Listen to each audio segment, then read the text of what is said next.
जय शेरों वाली माता की सदा ही जय हो। प्रिय भक्तजनों, आज हम नवरात्र की पौराणिक कथाओं का श्रवण करेंगे। आशा करती हूँ आप प्रसन्नचित्त मन से और श्रद्धा भाव से इस कथा का श्रवण सुनेंगे। माँ दुर्गा के पावन नवरात्र व्रत पहली बार रखने वाले जातक को व्रत रखने से पहले माँ दुर्गा के पावन 9 दिनों की नवरात्र व्रता कथा अवश्य पता होनी चाहिए। पौराणिक कथाओं के अनुसार एक बार बृहस्पति जी ने ब्रह्मा जी से नवरात्र का महत्व जानने की इच्छा जताई। बृहस्पति जी ने कहा, नवरात्र व्रत का फल क्या है, इसे किस प्रकार से किया जाता है, सबसे पहले इस व्रत को किसने किया। बृहस्पति जी के प्रश्नों का जवाब देते हुए ब्रह्मा जी ने कहा, हे बृहस्पति, प्राणियों के हित की इच्छा से तुमने बहुत अच्छा प्रश्न किया है। जो इंसान मनोरथ पूर्ण करने वाली माँ दुर्गा का ध्यान करता है वे धन्य है। यह नवरात्र व्रत संपूर्ण कामनाओं को पूर्ण करने वाला है। इस व्रत को करने से पुत्र प्राप्ति, धन, विद्या और सुख मिलता है। इस व्रत को करने से प्राणियों के रोग दूर हो जाते हैं, घर में समृद्धि की वृद्धि होती है, बांझ स्त्री को पुत्र की प्राप्ति होती है। माँ दुर्गा के व्रत से समस्त पापों से छुटकारा मिल जाता है। जो मनुष्य इस नवरात्र व्रत को नहीं रखता वह अनेक दुखों को भोगता है। ब्रह्मा जी ने कहा, हे बृहस्पति, जिसने सबसे पहले इस महाव्रत को किया वह कथा मैं तुम्हें सुनाता हूँ। ब्रह्मा जी बोले, प्राचीन काल में मनोहर नगर में पीठत नाम का एक अनाथ ब्राह्मण रहता था। वह माँ दुर्गा का भक्त था। ब्राह्मण के घर संपूर्ण सद्गुणों से युक्त सुमति नाम की एक अत्यंत सुंदर कन्या पैदा हुई। वह कन्या अपने पिता के घर में अपनी सहेलियों के साथ खेलते हुए इस प्रकार बढ़ने लगी जैसे शुक्ल पक्ष में चंद्रमा की कला बढ़ती है। उस कन्या का पिता प्रतिदिन जब दुर्गा माँ की पूजा अर्चना किया करता था तो वह कन्या उस समय नियम से वहाँ हमेशा उपस्थित रहती थी और पूजा पाठ में बैठी रहती थी। एक दिन सुमति अपनी सहेलियों के साथ खेल में इतनी व्यस्त हो गई कि वह माँ भगवती के पूजन में उपस्थित होना भूल गई। उसके पिता को पुत्री की ऐसी लापरवाही देखकर क्रोध आ गया। वह अपनी पुत्री से कहने लगा, अरे दुष्ट पुत्री, आज तूने माँ भगवती का पूजन नहीं किया। इस कारण मैं किसी कुष्ठ या कोढ़ी रोगी या दरिद्र मनुष्य के साथ तेरा विवाह करूँगा।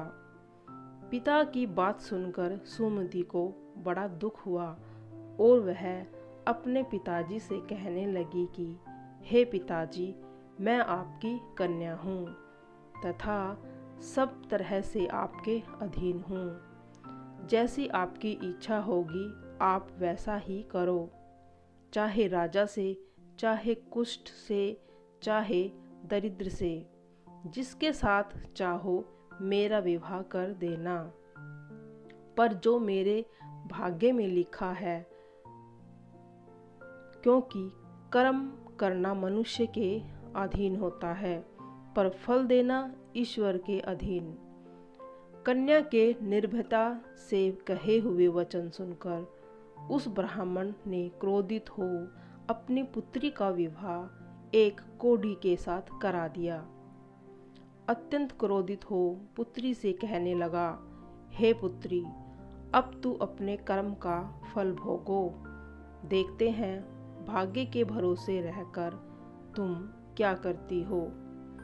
पिता के ऐसे कटु वचन को सुनकर सुमति मन में विचार करने लगी, ओहो मेरा बड़ा दुर्भाग्य जो मुझे ऐसा पति मिला है। और उसके पिता ने उसे घर से निकाल दिया।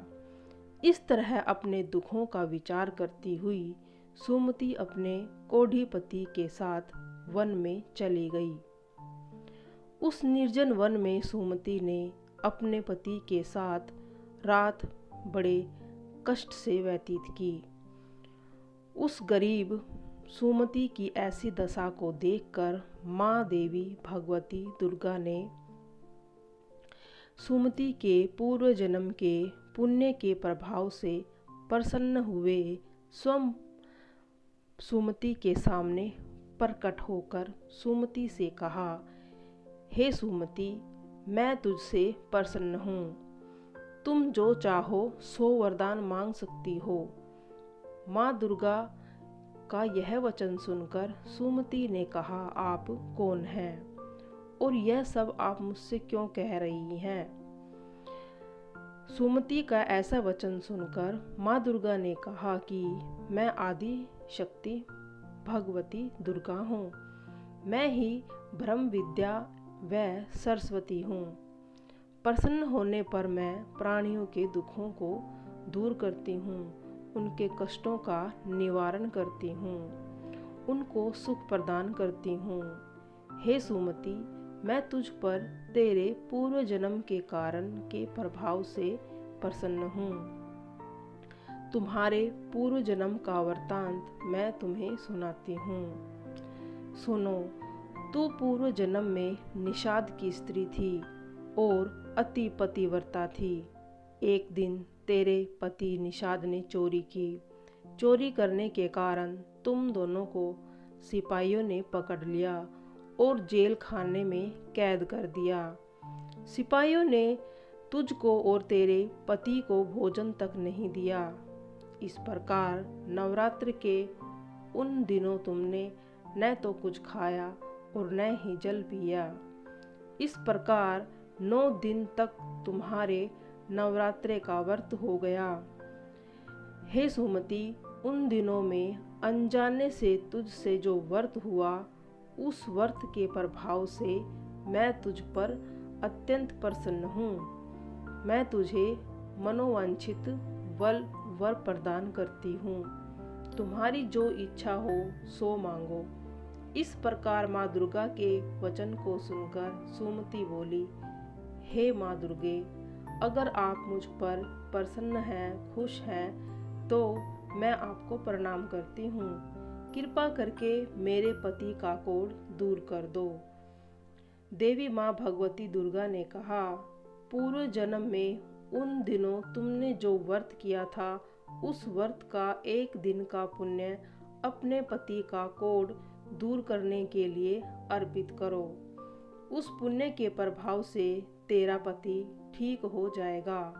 इस प्रकार देवी के वचन सुनकर सुमति बहुत प्रसन्न हो गई और पति को निरोग करने की इच्छा से जब माँ दुर्गा ने उसके मांगे वर को तथास्तु बोला, ऐसा वचन कहा, तब उसके पति का शरीर भगवती दुर्गा की कृपा से कुष्ठ रोग से रहित हो गया और उसका शरीर बहुत ही सुंदर बन गया। वह सुमति पति को देख माँ दुर्गा की स्तुति करने लगी, हे दुर्गे, आप दुर्गति को दूर करने वाली हैं, तीनों लोकों को संताप हरने वाली हैं, समस्त दुखों को दूर करने वाली हैं, रोगी मनुष्य को निरोग करने वाली हैं, प्रसन्न होकर मनोवांछित फल देने वाली और दुष्टों का नाश करने वाली जगत की माता हो। हे अम्बे, मुझ निरपराध अबला को मेरे पति ने कोढ़ी मनुष्य के साथ, पिता ने कोढ़ी मनुष्य के साथ मेरा विवाह कर मुझे घर से निकाल दिया था।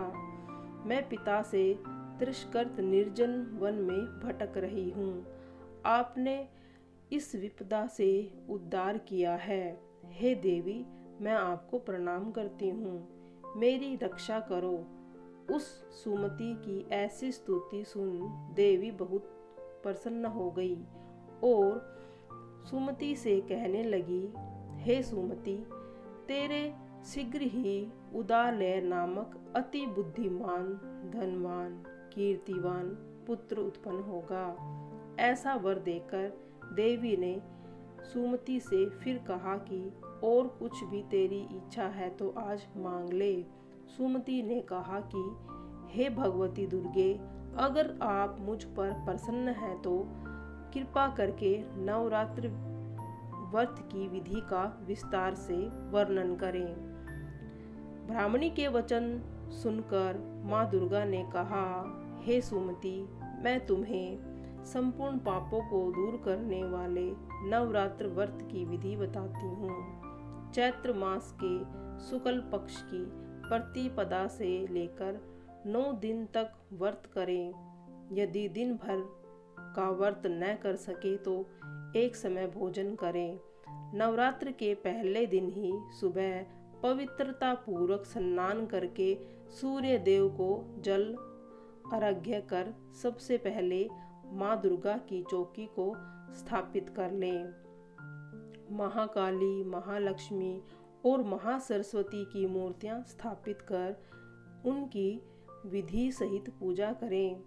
शुभ मुहूर्त में घट की स्थापना करें। उसमें जौ के बीज डालकर 9वें दिन तक रोज उसकी सिंचाई करते रहें। बिजोरा के फल से अर्घ्य देने से रूप की प्राप्ति होती है। जायफल से अर्घ्य देने पर कीर्ति, दाख से कार्य की सिद्धि होती है। आंवले से सुख की प्राप्ति और केले से अर्घ्य देने से आभूषणों की प्राप्ति होती है। इस प्रकार पुष्पों व फलों से अर्घ्य देकर व्रत समाप्त होने पर 9वें दिन विधि विधान से हवन और पूजा पाठ करें। खांड, घी, गेहूं, शहद, जौ, तिल, बेल, नारियल, दाख और कदम जैसे विभिन्न सामग्रियों से हवन करें। यह सब करने से मनोवांछित फल की प्राप्ति होती है। नवरात्र व्रत करने वाला मनुष्य इस विधि विधान से यज्ञ कर पंडित या ब्राह्मण को अत्यंत नम्रता के साथ प्रणाम करें और यज्ञ की सिद्धि के लिए उसे दक्षिणा दे। इस प्रकार बताई हुई विधि के अनुसार जो व्यक्ति व्रत करता है उसके सब मनोरथ सिद्ध हो जाते हैं।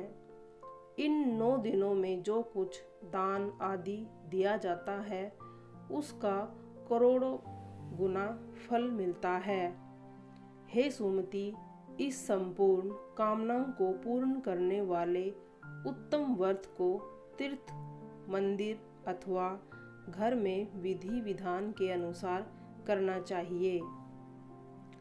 ब्रह्मा जी बृहस्पति से बोले कि इस प्रकार सुमति को नवरात्र व्रत विधि बताकर देवी दुर्गा अंतर्ध्यान हो गई। जो जातक इस व्रत को भक्ति पूर्वक करता है वह सुख प्राप्त कर अंत में मोक्ष की प्राप्ति करता है। बृहस्पति जी माँ दुर्गा के व्रत से महिमा सुनकर ब्रह्मा जी से बोले, आप मुझे नवरात्र व्रत का महत्व और संपूर्ण लोगों का पालन करने वाली माँ दुर्गा के व्रत के बारे में बताकर आपने मुझे धन्य कर दिया है। बोलो माँ भगवती दुर्गा की सदा ही जय हो।